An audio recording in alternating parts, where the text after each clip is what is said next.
we had been talking about the Libyan question. We did discuss other issues in the bilateral, but the main issue that dominated the agenda was Libya. And of course, by the time we went to the AU, the invitation was already there.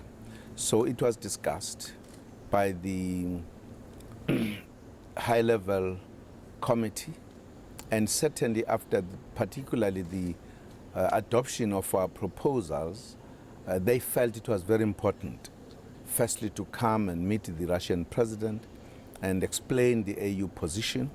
And when they heard that there was also a possibility to meet the secretary of NATO, they were even more enthusiastic that NATO leadership should understand the AU position. Certainly, we met with the President Medvedev of Russian Federation and really explained the position of the AU summit, which he supports fully. He said in no uncertain terms that it's very close to the approach of Russia. And of course, in the process, we were joined by the secretary. So we had the meeting of the three. And again, the issue that dominated the discussion was this one. The president of the Russian Federation reiterated their position and put it very clearly that they support the position of the AU and that there was a need for NATO and other forces to really convince the Benghazi people that the time is now for negotiations, that conditions to say they could only negotiate if this happened is not going to help. Of course, we had an opportunity also to put across our AU position to the Secretary of NATO, as agreed by the AU high-level committee.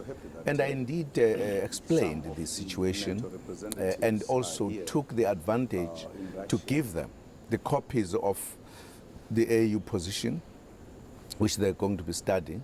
And of course, we had an engagement, which was quite a useful engagement. There were a few questions that the Secretary asked.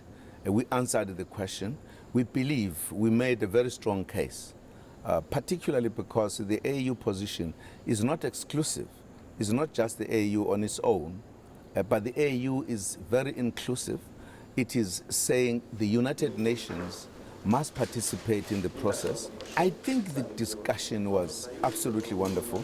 They understood where we come from, and we have agreed to talk a little bit more, particularly after they study the document.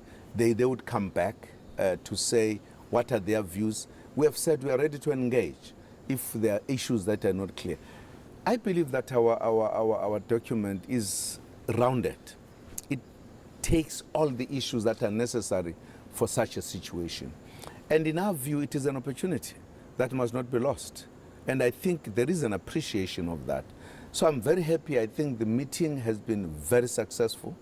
And I'm sure we've conveyed the sentiments of the AU and to the right people, because NATO is a very important mechanism on the Libyan question, particularly if it comes with the question of the cessation of hostilities as well as the ceasefire.